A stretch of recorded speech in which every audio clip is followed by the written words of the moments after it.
The following podcast is a deep, shallow dive production. And you're going to love it. Okay, let's go. Hey, what's up, everybody? Hope you had a great day yesterday.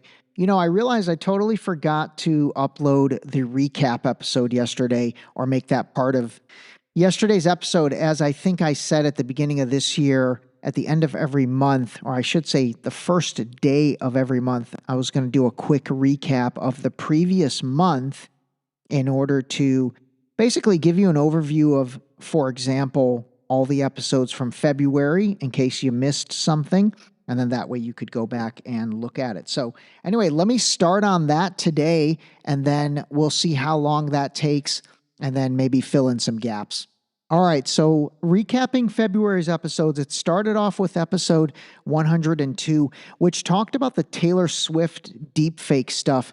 Basically, this kind of took, I guess it kind of was brought to light with all this crazy nude images of Taylor Swift that came out. And, you know, the overall takeaway from this, and we'll see what happens with this, is, you know, I don't really think that they were leveraging, or whomever would be leveraging, Taylor Swift and Travis Kelce to basically rally support for the Democrats because she's a big Biden supporter and big Democrat supporter. You know, that was just too easy of a take on that.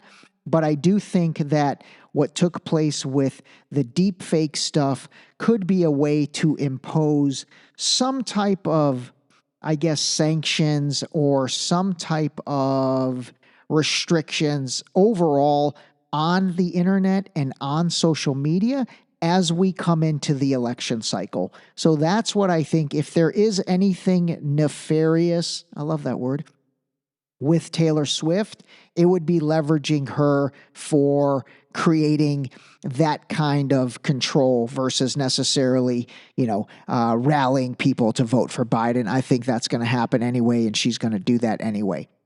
All right, episode 103 was one of two episodes that really geared around Tucker Carlson's interview of Vladimir Putin and all the controversy that came out of that. This one was laced with Hillary Clinton versus Tucker, and there's some good drama in episode 103 that I think is kind of funny, actually. Episode 104 was right after the Super Bowl. And so we talked more about the Tucker Putin stuff.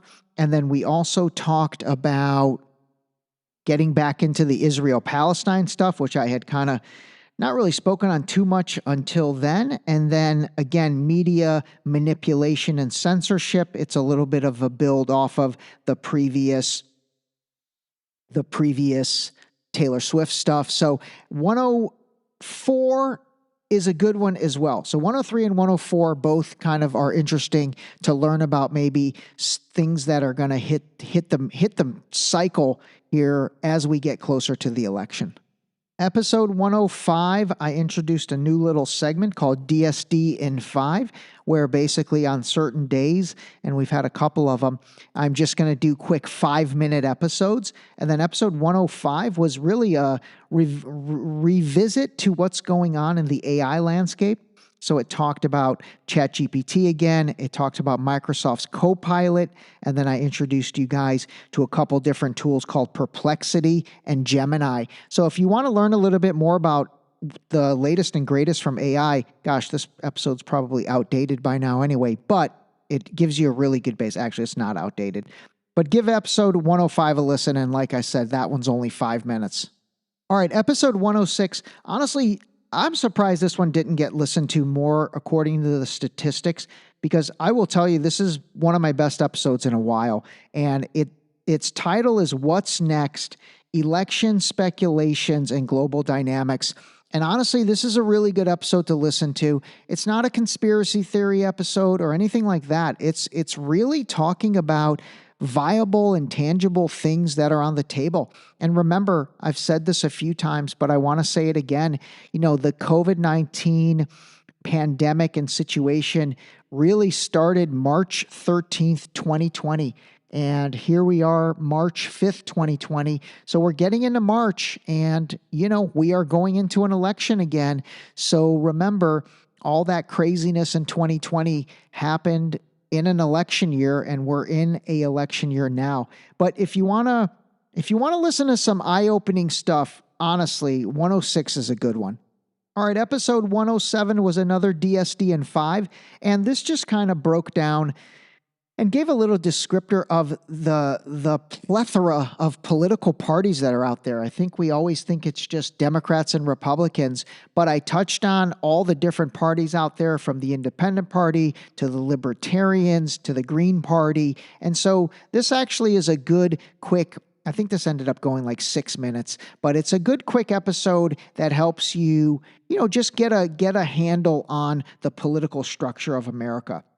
Episode 108, this one really got back into the Israel-Palestine stuff, and I highlighted Senator Bernie Sanders. Bernie Sanders has been incredibly criticized because he was very late to the game on the Israel-Palestine stuff. And what makes Bernie Sanders interesting is he's Jewish. He's a Jewish American, so naturally you would think he would completely side with Israel. But then again, his entire brand and his entire career has been rooted in being a humanitarian. So that would cause him to side with Palestine. So he's kind of, caught between a rock and a hard place to an extent. But I will say he has made it all about Benjamin Netanyahu and what he calls the crazy right-wing lunatic extremist Netanyahu administration. So he's been a incredibly outspoken and honestly taken a leadership role in terms of really criticizing Netanyahu. And I think he's interesting to listen to now. I really do. This also brought a couple clips from some Hollywood celebrities, Angelina Jolie and Mark Ruffalo. I think what they have to say, they're very humanitarian, pro-humanitarian. Both of those clips that I play in the episode, they blew it off the charts on social media. So anyway, 108 is Bernie, Angelina, Mark Ruffalo. It's called The Israel-Palestine Conflict and Beyond. All right, episode 109. Actually, God, I can't even believe I did this one in 5 minutes. This was another DSD in 5, but it's a really good one, and it's been one of the most listened to in a while, although I did promote it a lot. But this one is it time for bye-bye to Bibi? Will Biden cut ties with Netanyahu? And a critical look into the U.S.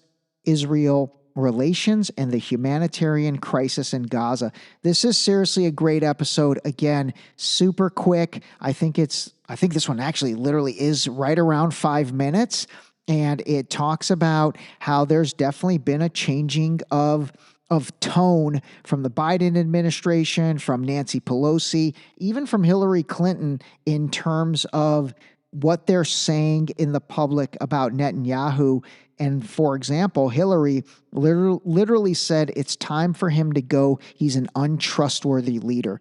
That's huge, actually. She's never come out and said anything remotely bad about Netanyahu. So it's interesting that some of those power players are starting to line up against Netanyahu. All right, episode 110. This one focuses on two powerful women, Nikki Haley and, again, Hillary Clinton. Hillary making some appearances in the DSD. Anyway, it talks about how Nikki Haley continues to lose, but she's not dropping out. And why would she drop out? It's not her money. And basically, her and her backers are playing the long game. They're basically banking on Trump somehow getting taken out, quote unquote, read into that as you will, taken out of this election. So anyway, a lot of talk about that. And then Hillary, again, another surprising interview she did on CBS where she basically acknowledged Biden's age as a problem. So again, that's the first time that she's done that. So like we've talked before, I look for trends and stuff. And the trend I'm seeing now with, for example, Netanyahu is they are kind of talking smack about him. So that's setting things up for, who knows, a potential regime change in Israel in order to bring this thing to an end. And then secondly, there is mention about Biden's age being being an issue. So again, you could look and think about that as a potential setup for something else down the line. Episode 111, honestly, this is a sad episode because it's really about the United States Air Force Airman Aaron Bushnell, who set himself on fire and then ended up dying from that. And that was his protest to what is going on in Palestine. I mean, as he was literally getting burned to death, literally, he was screaming, "Free Palestine, free Palestine, free Palestine." But I will say this episode, I really tried to talk not just about what happened, but like trying to figure out why it happened, like what drove this kid. Obviously, there's mental health going on with him because, again, as much as you believe in a cause, I just don't think it's unfortunately beneficiary to do what he did and pay that ultimate sacrifice, because here we are coming up pretty close on a week later and everybody's forgotten about it. I mean, I hate to sound callous when I say that, but that's just the nature of these news cycles. People forget. So that's episode 111. Episode 112 was a little bit of a build on that, and it talked about different perspectives on tragedy and authentic conversations. This is another real good real talk episode where, I get into some, just some real stuff in regards to Aaron and then other things. This one's only about 11 minutes long, so it's another quick and easy episode. And then episode 113 from yesterday was called Navigating Chaos, the Gaza ceasefire, which Vice President Kamala Harris talked about big time over the weekend, and then what's going on in the GOP, where Nikki Haley actually ended up winning her first primary. She's not dropping out like we've talked many times, and then she ended up winning the District of Columbia, which, is pretty meaningless, but again, it could be the start of quote unquote momentum, building momentum, forward momentum. I actually talk about that in the book. So maybe Nikki Haley got her hands on a chapter of my book that talked about that and took advantage of some forward momentum. And then the last thing I talked about in yesterday's episode 113 is, man, crypto is on fire. Crypto is on fire. Bitcoin and Ethereum are pretty close now to all-time highs.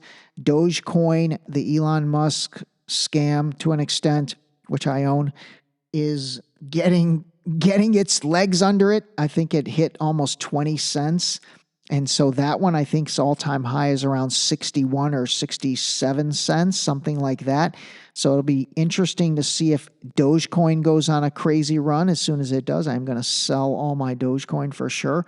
But the bigger point of the crypto is, I don't know. I just don't think it's natural what's happening. I really don't. I think this run in crypto is going to be followed up by the implementation of the central bank digital currency stuff. So anyway, we'll see on that. So there you go. There's a recap of the episodes from the month of February. If you missed one, now you have an idea of what it's about. Or if you're a new listener, hopefully that gave you a good overview of what we talked about in February. There's also a recap episode, I think it's episode 101, which recapped all the episodes from January. So this is something I'll do every month in order to not have to do like a yearly recap where I go through all the episodes. Man, that was a beast doing that over the holidays this past year. Plus, I think it's actually better to have like a 12 episodes with recaps of each month. So anyway, that's all that. There's your recap. The last thing I did want to talk about, which I forgot yesterday too. Man, I forgot everything yesterday. If you kept track of the Gaza stuff over the weekend, you saw that there was humanitarian airdrops, first from the country of Jordan, and then literally the United States. They dropped, 20 pallets of food from the air, and then they landed like in the water. And it's just so ridiculous that they did that. First of all, how expensive is that? Like, are you kidding me? You're like dropping in pallets of food from the sky. Secondly, it landed in the water. Those Palestinian people, it's like they completely are taking their dignity when you're making people who, by the way, are starving because Israel is completely blocking the borders to allow humanitarian aid in. And so when you watch those videos of the people scrambling to get the food that's just dropped out of the sky, it's just, I don't know, that's just disgusting to me that's where we're at on this. And especially the fact that Jordan and Egypt and these Muslim Middle Eastern countries having to do that, I don't think that's right either. But at least there you're like, okay, I mean, they're not cool with Israel, so I could see Israel not letting them cross, through the street, through the ground. But the United States, that basically gives Israel an allowance every year, and if it wasn't for the United States, Israel would not be able to do what it's doing militarily wise. And again, I'm sorry if that hurts. Hey, that's the truth, okay? That's the flat out truth. And the fact that the United States has to airdrop food, I was trying to think of a good analogy. That's like you owning a condo, and I don't know, like you're visiting your own condo and you have to ask permission to open your refrigerator. Maybe that's not the best analogy, but anyway, I found that was just ridiculous. I really did. I mean, the food ended up getting there, so why make the United States of all countries jump through hurdles in order to get that humanitarian aid to the people of Gaza? I found that completely not appropriate on behalf of Israel. So, hey, sorry about that. If that rubs you the wrong way, I do apologize. But you know what? That's real talk right there. And the cost, let alone the freaking danger. I mean, what if one of those pallets like crushed somebody? I mean, that's insane. When you watch the video, these people are like running at them. And I have to imagine these pallets of food have got to be ridiculously heavy. Plus, they've got all the momentum from, falling thousands of feet. And then they've had to have gotten damaged. I mean, how did they not get damaged? Anyway, the whole thing was ridiculous. I really think that was just so overall inappropriate. All right, last thing. Today is Super Tuesday. So there's going to be a lot of developments in the political race. The Supreme Court yesterday basically said Trump is allowed to be on the ballot. So that overturned the decision that took place in Colorado months back. And so anyway, tomorrow we'll talk about the results of Super Tuesday. Call a spade, and we will talk to you tomorrow. The ending was terrific. This episode is being brought to you by the upcoming book, Deep Shallow Dive Into You. That's right, Bro wrote a book, and it's coming soon. Stay tuned.